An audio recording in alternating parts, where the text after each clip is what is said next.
네, 저희의 첫 번째 역에 도착했는데요. 첫 번째 역, 안녕하세요, 김민수 대표님. 안녕하십니까. 네, 첫 번째 역인 우리 반도체 소부장 역에서 저희가 오랜만에 만나 뵙게 됐습니다. 네. 그동안 잘 지내셨죠? 네, 지난주에는 열차 놓치셨나 보네. 맞아요. 네. 열차를 놓쳐서 못 탔는데 네. 오늘 또 힘차게 한번 달려보겠습니다. 네. 또 이 반도체 소부장 종목들이 오늘장에서 강세를 보였던 이유가 아마존에 좀 이유가 있었던 것 같아요. 네. 아마존이 AI 센터에 무려 1억 달러를 좀 투자하겠다라고 밝혔는데 네. 먼저 이 투자 배경은 뭔가요? 1억 달러 하니까 다른 데는 뭐 거의 조 단위도 나오고. 네. 네. 그래서 별거 아닌 것 같다는 생각이 들어도 네. 원래 아마존은 잘했습니다. 아마존 웹 서비스라고 하는 AWS. 약자로 하면 뭐 더 있어 보이죠? 네. 그러네요. 예. AWS에 1억 달러를 투자한다라고 하면서 이제 또 시장에서 관심을 모았는데 근데 당연히 해야 될 결정이었고 또 다른 빅테크 업체들에 비하면은 좀 여류였었죠. 지금 보면은 마이크로소프트 벌써 챗GPT랑 함께 이만큼 달려가고 있고 그렇죠. 구글도 바드 가지고 여기까지 가고 있고 네. 그래서 다들 뭐 하나씩 하고 있는데 우리만 이렇게 쳐질 수 없다라고 하면서 생성형 AI를 강하게 키우겠다라는 입장이죠. 특히 네. 클라우드를 쓰는 업체들 같은 경우는 당연히 그 AI가 도움이 돼줘서 그거를 쓰는 어떤 또 최종 고객층 이쪽 같은 경우는 도움을 좀 많이 받겠다라는 쪽의 사전 포석이라고 봐야 될 텐데 네. 많이 쓰이는 데가 지금 이제 미리 우리 AI 할 테니까 우리랑 같이 손잡을래? 땡큐 했던 데가 네. 대표적으로 라이온 에어라인이라고 하는 많이 들어보셨죠? 미국의 저가항공사 쪽에 네네. 예? 네, 저가항공사 쪽에 하나의 주자인데 거기랑 벌써 손잡기 시작하고 여행 플랫폼 쪽에 또 손잡기 시작하고 이런 걸 잘 보시게 되면은 이런 회사들은 또 커스텀, 그러니까 대고객소 B2C가 될 수 있지 않습니까? 그렇죠. 근데 그 사이에 그 AI를 통해서 뭔가 연결시켜준다라고 하게 되면 딱 그림이 그려지는 거죠. 그래서 우리 잘할 수 있다라고 하는 건데 네. 중요한 거는 이제 앞으로 그들의 그 좀 약간 후발주자의 느낌이기 때문에 그쵸. 얼만큼 격차를 또 쫓아갈 수 있느냐, 성과를 내느냐 이게 또 중요하다고 봐야 되겠죠. 그럼 좀 뒤처진 느낌이라 좀 빠르게 치고 가기 위한 전략으로 이번에 투자를 다 내겠다 이렇게 보면 되겠네요. 모든 게 돈입니다. 네, 알겠습니다. 근데 저는 또 궁금한 게 이 AI 센터 생성형 AI라는 게 정확하게 뭐예요? 생성형 AI가 뭔가를 네. 생성해 주는 거죠. 네, 여러 가지 데이터를 안고 그러니까 지금 보통 앵커님이 네. 그 보통 저희 예전에도 AI가 있었습니다. 왜냐면 그쵸. 백설공주에 보면 거울아 세상에서 누가 제일 예쁘니 그러면 데이터를 쫙 갖다가 거울이 다 해서 우리 앵커님 이렇게 네. 딱 얘기를 할 수 있죠. 네. 네, 예.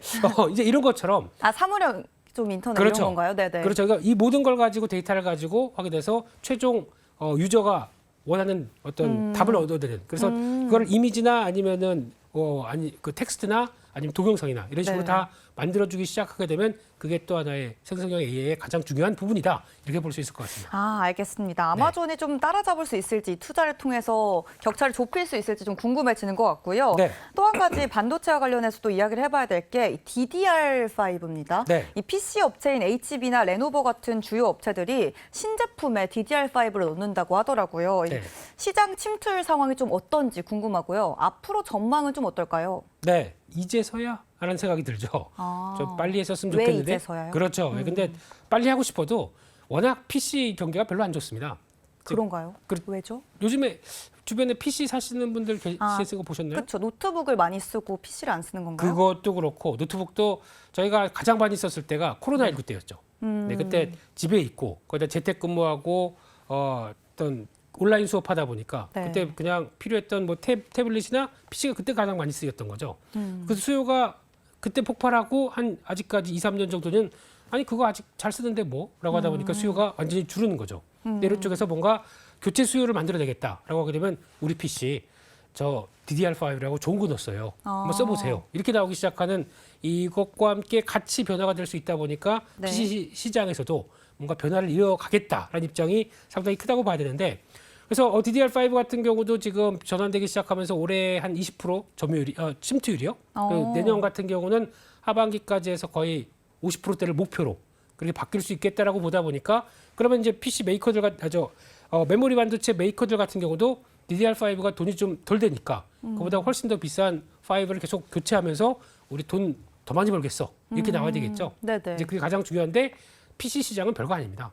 그래요? 거의 하향 정체화된 쪽으로 많이 보고 있기 때문에 그보다 서버용 쪽에서 더 빠르고 전력이 낮은 전력 소모가 낮은 쪽으로 좀 이어가겠다라고 하게 되면 서버용 쪽에서 뭔가 폭발적인 반응이 좀 나와줘야 그만큼 더 변화가 나올 수 있겠죠. 그럼 침투율은 어쨌든 높아질 것 같으니까 그래도 그 점은 좀 긍정적인 것 같고요. 네. 오늘 또 기사를 보니까 이 시스템 반도체와 관련해서 하반기에 뭐 기업 공개에 나선다는 기업들도 많이 있고 네. 좀 AI 시장에서 이 시스템 반도체가 중요한 것 같은데 그 이유는 뭘까요? 시스템 반도체 하게 되면 쉽게 말씀드리면 해당 산업에 맞는 칩입니다. 지금 앵커님 갖고 계신 네. 스마트폰에도 중요한 그 시스템 반도체가 있죠. 오, 그런가요? 예. 있어요. 다 숨어보면 거기에 이렇게 안녕 하고 이렇게 숨어있는 그 반도체들이 있습니다. 네네. 그게 있어야 스마트폰 전체를 다 컨트롤하고 앱을 구동하셨을 때 그런 연상 기능이나 제어 기능을 모두 다 해줄 수 있겠죠. 네네. 그걸 보통 스마트폰 AP라고 그러거든요.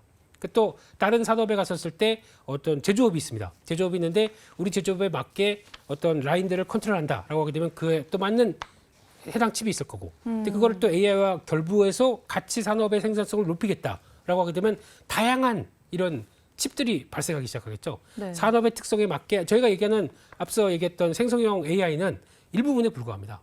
AI는 또 상당히 많은 쪽의 산업과 같이 결부가 되기 때문에 네네. 그런 쪽으로 봤을 때는 수요가 더 많아질 거고 그와 함께 또 AI가 발달하면 발달할수록 또 그 칩과 함께 데이터를 왔다 갔다 할 수 있는 또 메모리 반도체 그것도 요즘 HBM3라고 또 하면서 얘기가 많이 나오기 시작하죠. 네네. 이쪽도 같이 커질 거고 하다 보니까 어떤 칩이라고 하는 시스템 반도체뿐만 아니라 메모리 반도체도 같이 커질 수 있는 영역을 만들어준다.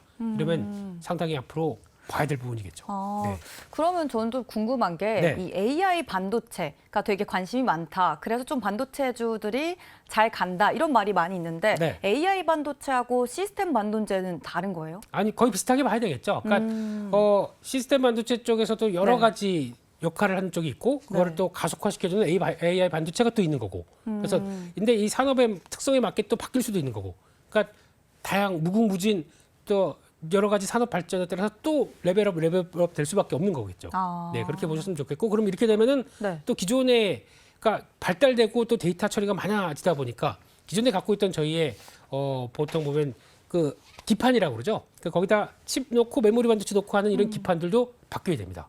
그래서 이런 것까지 바뀌고 또 이제 그 기판을 만드는 또 위에다가 메모리 반도체 쌓는 기술까지 바뀌고 하는 이런 여러 가지 과정이 있다 보니까 네네. 지금 거기 관련된 뭐 장비에 들어가는 회사 또 거기 들어가는 공법이 바뀌다 보니까 거기 연관되는 회사 이게 또 시장에서 부각을 받고 있는 거죠. 네.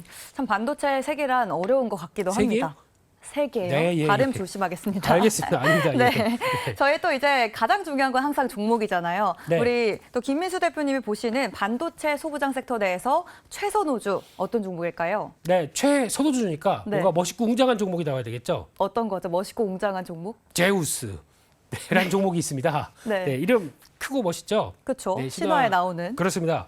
이 회사가 하는 일이 첫 번째는 아까 잠깐 말씀드렸던 좀 어려운 걸로 보게 되면 네. TSV라고 하는 공정이 있는데 인상 쓰시네요. 네, 바로 어렵네요. 네, 어렵습니다. 그러니까 아까 메모리 반도체를 이렇게 쭉 쌓기 시작했었을 때 그럼 그걸 고정시키고 전극을 전류가 흐르게 만드는 구멍을 뚫게 되는데 네. 그걸 또 고정을 하겠죠. 근데 그 구멍을 뚫고 오염이 되면 안 되니까 오염을 세정하는 장비 그쪽에 강점이 있는 회사입니다. 네. 거기다가 또 로봇 쪽에서도 어느 정도 오. 알려져 있고요. 네. 로봇 쪽에서 지금 얘기 나오는 AMR이라고 하는 물류 자율주행 물류 로봇 이쪽에서도 강점이 네네. 있고 또 마지막으로 좀 어려운 얘기인데 삼성의 디캡슐레이션이라고 있습니다. 디캡슐레이션. 네, 디캡슐레이션. 캡슐이 아닌 거죠. 네, 그쪽에서 성과를 내고 있는 쪽의 공정을 아마 네. 외주를 받을 것 같습니다. 이렇게 되기 시작하게 되면 아마 제우스의 레벨업이 한번 나오지 않나 한쪽에서 관심 있게 봐야 될 것 같습니다. 네, 반도체 소부장 섹터 내에서 제우스에 대한 이야기까지 들어봤습니다. 그럼 저희 빠르게 두 번째 역으로 넘어가 보겠습니다. 이로운 경제 채널 EBC